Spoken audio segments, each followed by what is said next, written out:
The sound of a fist hitting a human face doesn't sound like it does in the movies. There is no clean snap, no sharp crack. It sounds like a wet towel slamming against concrete. It is a dull, sickening thud that vibrates in your own teeth just from hearing it. New York City, 1966, 2:14 in the morning. We are deep inside the zebra-striped banquettes of the Lenox Lounge on 125th Street. The air is thick enough to choke a horse, a blue-gray soup of Chesterfield cigarette smoke, expensive bay rum, and the copper smell of adrenaline. In the center of the room, time has stopped. The jazz quartet on the stage has frozen, the saxophonist's fingers hovering over the pearl keys like a statue. The bartenders have vanished beneath the mahogany. There are two men standing in the center of the floor. One is Ellsworth Bumpy Johnson, the king, the man who treats Harlem like a chessboard. He is 60 years old, wearing a charcoal suit that cost more than the average man's yearly salary. He isn't moving. He is standing with his hands open, his eyes dark and unreadable, like two pieces of anthracite coal. The other man is younger, broader. He looks like he was carved out of granite. This is John Sonny Franzese, the Colombo family enforcer. The man, they say, has a graveyard of his own in Long Island. Sonny's right hand is still clenched. The knuckles are white, split open, weeping a thin line of red blood onto the pristine floor. He has just thrown the first punch. It caught Bumpy on the jaw. It was a punch that would have put a prizefighter into a coma. But Bumpy just adjusted his tie. Outside, parked in a nondescript Ford sedan 3 car lengths down, 2 FBI agents are huddled over a surveillance receiver, headphones pressed tight to their ears. They are listening to the wiretap hidden inside the club. They hear the panic in the room. They hear the heavy breathing. They are waiting for the gunshots. They are waiting for the war to start. But inside, the war is silent. Punch number 2 lands, a left hook to the ribs. The wiretap picks up the sound of air leaving lungs, a sharp hiss. Then, punch number 3, a straight right that snaps Bumpy's head back. The room is silent, deadly silent. 60 men are watching. Harlem numbers runners on one side, Italian soldiers on the other. Hands are inside suit jackets. Hammers are cocked on snub-nosed .38s. One wrong move, one flinch from a bodyguard, and the Lenox Lounge becomes a slaughterhouse. But nobody shoots, because this is personal.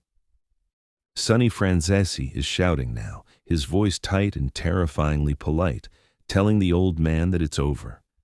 Telling him that the Italians are taking the shivering, that everything east of Lenox belongs to them. He throws the 4th punch. It connects with Bumpy's cheekbone. The skin splits. A bloom of dark blood appears against Bumpy's skin. But Bumpy doesn't raise his hands. He doesn't block. He takes it. He absorbs the orbs. Violence, like a sponge, absorbs water. He stares at Sonny, his eyes boring a hole through the Italian's skull. It's a look of profound, terrifying disappointment. Punch number 5. Sonny is sweating now. He's confused. He's hitting a man who refuses to fall, a man who refuses to give him the satisfaction of a fight. Then comes number 6. It is a heavy, brutal impact. The sound of a glass shattering on the floor echoes through the wiretap. Bumpy stumbles back 1 step, just 1. He spits a mouthful of blood onto the polished wood floor. He looks at the blood. Then he looks up at Sonny. The temperature in the room seems to drop 10 degrees. The FBI agents outside have their hands on the door handles, ready to burst in. But they freeze. They freeze because Bumpy Johnson steps forward. He closes the distance. He puts a hand on Sonny Franzese's shoulder, the shoulder of the arm that just beat him. He leans in close, his voice low, smooth, like velvet over gravel. The wiretap picks up his words clearly. He doesn't beg. He doesn't threaten. He simply asks the enforcer if he is done, or if he needs to break his hand before they talk business. And that is when the FBI froze. They didn't freeze because of the violence. They froze because of the silence that followed. They froze because for the first time in history, the Italians realized that you can't beat a man who doesn't fear pain. That sound, fist against bone, followed by a question instead of a bullet, is the only reason history remembers the night the mob tried to break Harlem, and Harlem broke them back. Like this video, if you believe that true power isn't about how hard you can hit, but how hard you can get hit and keep moving. To understand why a man like Bumpy Johnson would stand still while a mob enforcer turned his face into hamburger meat, you have to rewind the clock. You have to go back 14 years. You have to go back to 1952. Harlem in the early 50s wasn't just a neighborhood. It was a separate country. It had its own economy, its own laws, and its own royalty. And if you walked down 125th Street on a Saturday night, the air didn't smell like exhaust and garbage. It smelled of roasting peanuts, expensive tobacco, and the heavy, sweet perfume of the sport and life. It was a world of sharp angles and sharp pursuits. The jazz clubs, the Savoy, the Cotton Club, the Lenox, were pumping out the heartbeat of the city. But underneath the rhythm, there was a machine at work. A machine made of numbers running, protection rackets, and absolute discipline. And the man with his hand on the lever was Ellsworth Raymond Johnson. They didn't call him the Godfather. They didn't call him Boss. They simply called him Bumpy. But the name was a deception. It sounded soft, harmless. The reality was a paradox. Here was a man who could quote Shakespeare and Nietzsche from memory. A man who played chess with the focus of a grandmaster, yet who carried a jagged, rusty knife in his pocket because he believed a clean cut was too good for a traitor. He was a CEO of the streets. He didn't just run crime, he administered it. When Bumpy walked from his apartment in the Graham Court building to his office at the Flash Inn, the street changed around him. It wasn't just respect. It was a parting of the Red Sea. You could see the micro-adjustments in the crowd. Shoulders straightened, voices dropped an octave. The hustlers on the corner would pocket their dice. The police officers on the beat would suddenly find something interesting to look at in a shop window. Anything to avoid making eye contact with the king. Legend tells of a rainy Tuesday in November. A widow on 116th Street was being evicted. Her furniture was already on the sidewalk, soaking up the freezing rain. A mattress, a broken lamp, a crate of records. The landlord was standing there, a clipboard in hand, smug satisfaction painted across his face as he watched the woman weep into her hands. Then, a black Lincoln Zephyr pulled to the curb. The engine cut. The silence that followed was heavier than the rain. Bumpy got out. He didn't run. He didn't shout. He walked with that slow, rolling gait, the walk of a man who owns the pavement beneath his shoes. He approached the landlord. He didn't pull a gun. He didn't raise a fist. He simply reached into his breast pocket and produced a roll of cash thick enough to choke a horse. Witnesses say Bumpy peeled off 6 months of rent and pressed it into the landlord's shirt pocket. He leaned in close, whispering something that no one else heard. But they saw the color drain from the landlord's face. They saw the clipboard fall from his hands and clatter onto the wet concrete. The furniture went back inside. The landlord vanished. This was the currency Bumpy Johnson traded in. Not just fear, but loyalty. He bought the hearts of Harlem by being the monster who kept other monsters at bay. He was the buffer between the people and the wolves. But in 1952, the wolves were getting hungry. And they weren't coming from Harlem. They were coming from downtown, the Genovese family, the Lucchese family. The heavy hitters of the Italian mob looked at Harlem and didn't see a community. They saw a gold mine. They saw millions of dollars in numbers rackets that they wanted to tax. They knew they couldn't take Bumpy in a war. He had too many soldiers. He knew the terrain. So they decided to do what empires have done since the dawn of time. If you can't batter down the gates, you find someone inside to open them for you. They needed a Judas, and they found one standing right in Bumpy Johnson's shadow. Every king has a shadow. For Caesar, It was Brutus. For Bumpy Johnson, it was a man the streets called Big Tiny. Tiny wasn't just a bodyguard. He was the vault where Bumpy kept his secrets. He was 6'5" of quiet loyalty. A man who spoke so rarely that when he did, people stopped drinking just to hear the timbre of his voice. He didn't have a family. He didn't have a wife. He had Bumpy. They say that trust in the underworld is a myth, a fairy tale told to keep soldiers in line. But if you saw them together in the back room of the Flash Inn at 4 a.m, you would see something that looked dangerously like friendship. Picture the scene. The city outside is asleep, but the heavy velvet curtains are drawn tight. Bumpy is moving a knight across the checkered board. Tiny is sitting opposite him, nursing a glass of scotch that looks like a thimble in his massive hand. They aren't talking about numbers. They aren't talking about the police. They are talking about the old days. They are laughing. It is a quiet rumble of a laugh that shakes the table. In these moments, the hierarchy dissolves. They are just two men who survived the same fires, two men who crawled out of the same gutters of Charleston and made it to the mountaintop of Harlem. Bumpy didn't just pay Tiny, he fed him. He clothed him. When Tiny's mother passed away in a charity ward in Brooklyn, it was Bumpy who paid for the mahogany casket and the choir. It was Bumpy who stood next to him at the graveside when the rain turned the dirt to mud, his hand on the big man's shoulder, anchoring him to the earth. But intimacy is a double-edged blade. The closer you are to the light, the darker the shadow you cast. And Tiny was always in the shadow. As the years ground on, a microscopic fracture began to form in the bedrock of their brotherhood. It wasn't hate, not yet. It was something more insidious. It was envy. Imagine standing next to the sun every day but never feeling the warmth on your own face. Imagine watching men bow to Bumpy, watching women smile at Bumpy, watching the money flow to Bumpy while you are just the furniture. The wall, the instrument. Tiny began to wonder why he was destined to be the shield, while Bumpy was destined to be the sword. He began to look at the chessboard and wonder why he was always the pawn, sacrificing himself to save the king. The Italians, with their shark-like instinct for blood in the water, sensed this fracture before Bumpy did.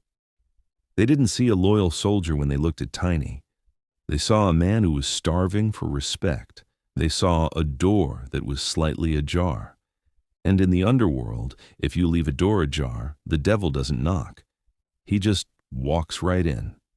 The infection didn't start in Harlem. It started 5 miles south, in the back of a place called the Villa on Mulberry Street. The Genovese family was tired of the stalemate.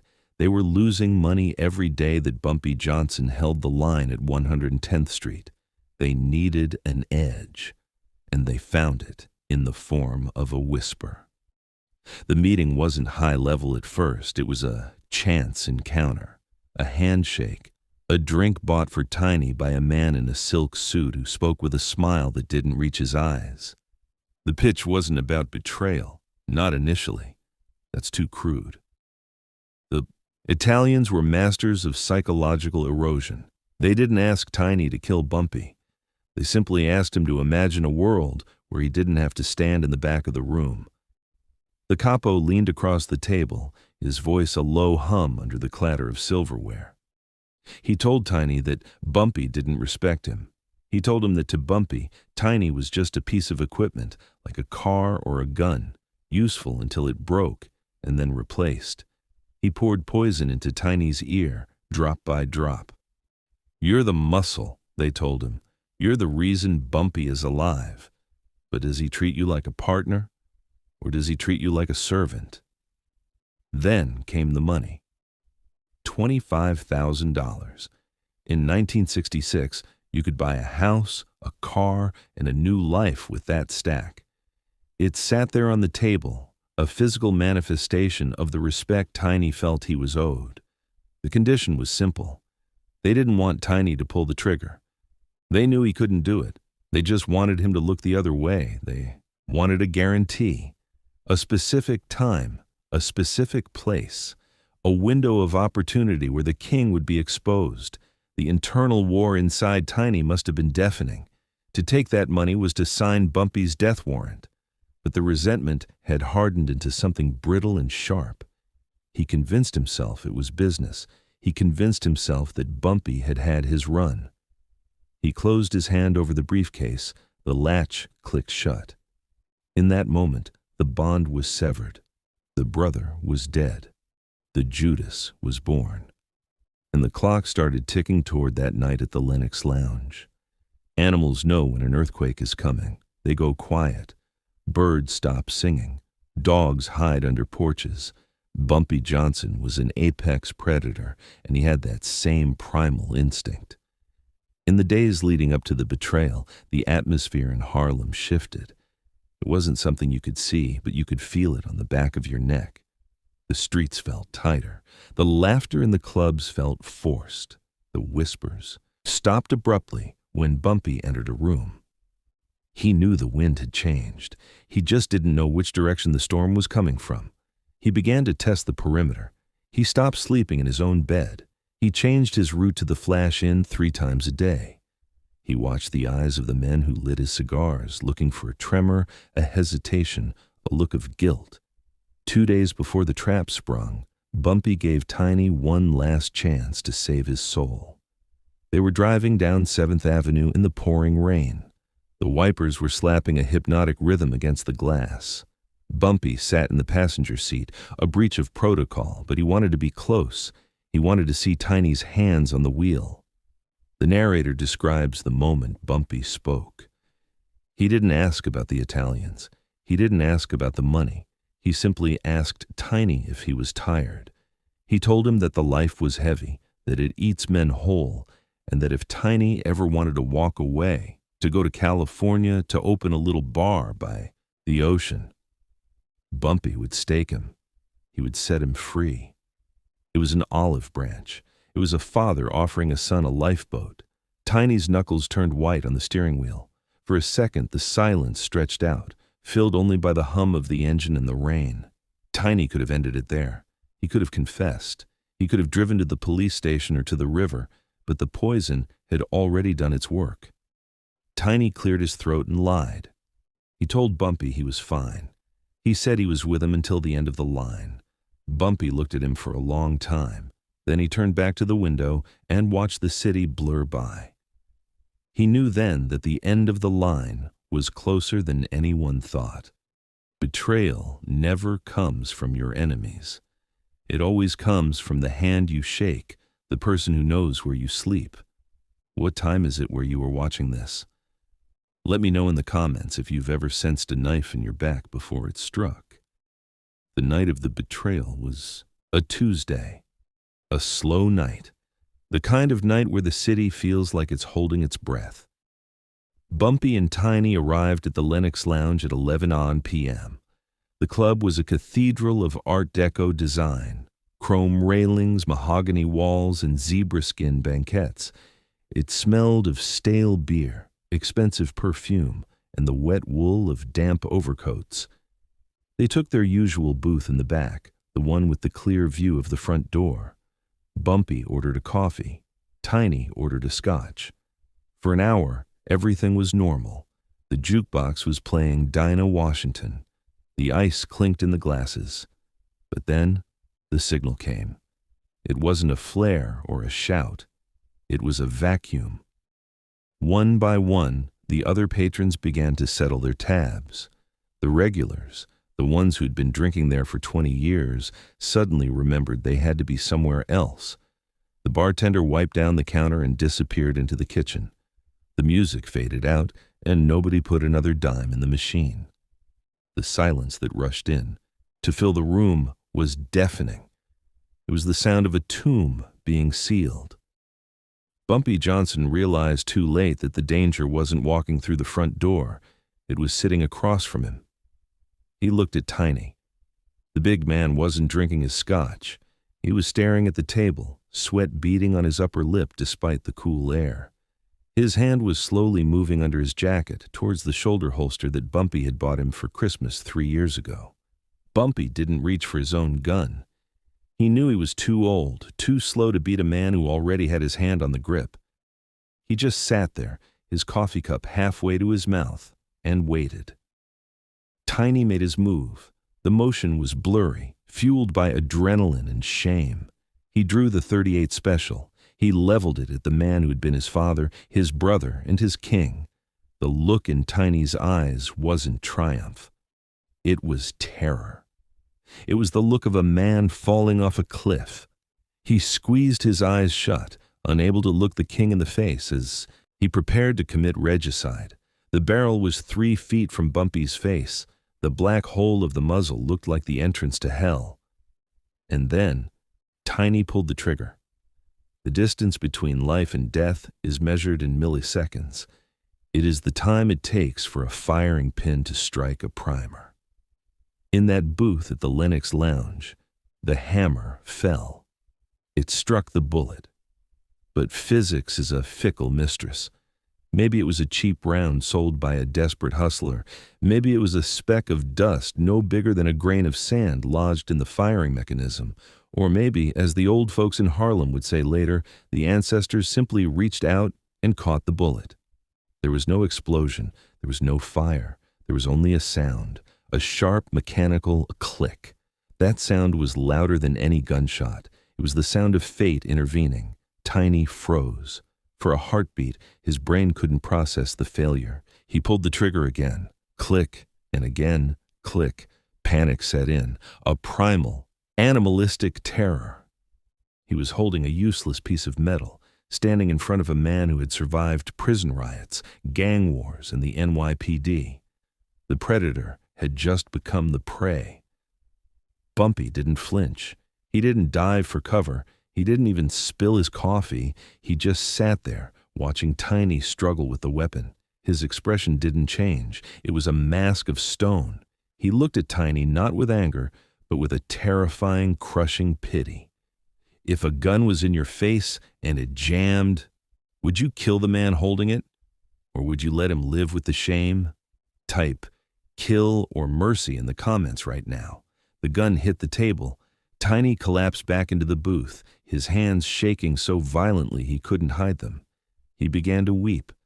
Not quiet tears, but the sobbing of a child who knows they have broken something that can never be fixed.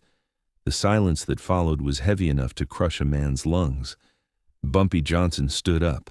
He smoothed the lapels of his suit. He picked up the gun. He didn't check it. He didn't wipe it down. He simply slipped it into his pocket. Then he spoke. He didn't shout.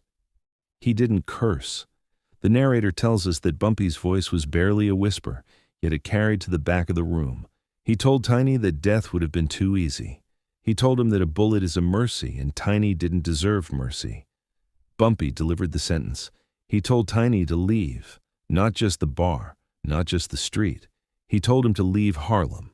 He told him that if the sun rose and Tiny was still on the island of Manhattan, the next gun wouldn't jam. He stripped him of his rank, his home, and his identity. He told him to walk out into the rain and never speak the name Bumpy Johnson again. "You're a ghost," Bumpy said, "and ghosts don't belong among the living." Tiny stood up. He was a giant of a man, but in that moment he looked small, withered. He walked to the door, his steps heavy, his head down. He walked out into the rain, into the darkness, and into oblivion. Bumpy sat back down. He picked up his coffee. It was still warm. News travels fast in the underworld, but silence travels faster. The Italians found out within the hour that the hit had failed. They waited for the retaliation. They doubled their guards. They checked their cars for bombs. They waited for the army of Harlem to march south. But Bumpy didn't send an army. He sent a message. The next morning, a package arrived at the social club on Mulberry Street. There was no note, no threat. Inside was a single object, the snub-nose .38 special that had failed to fire. The message was clear. Bumpy was saying, "I have your gun, I have your man, and I have luck on my side." In the superstitious world of the mafia, you do not fight a man who is protected by the spirits. You do not fight a man whom death refuses to take. The Genovese family backed off. They recalled their soldiers. They accepted the stalemate. For a time, Bumpy Johnson wasn't just a boss. He was a myth. He was the man who stared down death and made it blink. But myths are lonely things. That night in the Lenox Lounge changed Bumpy. The humor dried up. The chess games became solitary. He realized that the crown of Harlem was heavy and it was cold. He had survived the betrayal, but he had lost his ability to trust. He became more isolated, more ruthless. He understood that in his world, love was just a weakness waiting to be exploited. 60 minutes, that's all it took. From the moment Sonny Franzese threw those punches in the flash forward to the moment the gun clicked in the flashback, the FBI, the mob, and the streets of Harlem learned one undeniable truth. You can beat the man, you can betray the man, you can even shoot at the man, but you cannot kill the legend. Fate is a mechanic, and sometimes it leaves a wrench in the gears just to see what happens. That click, that single mechanical failure, changed the course of American crime history. It kept Harlem independent for David another decade. Where are you watching from tonight? And do you believe in luck, or do you believe Bumpy Johnson created his own destiny? Let us know in the comments. And if you want more stories from the Harlem underworld, subscribe now. This is Untold Mafia Stories.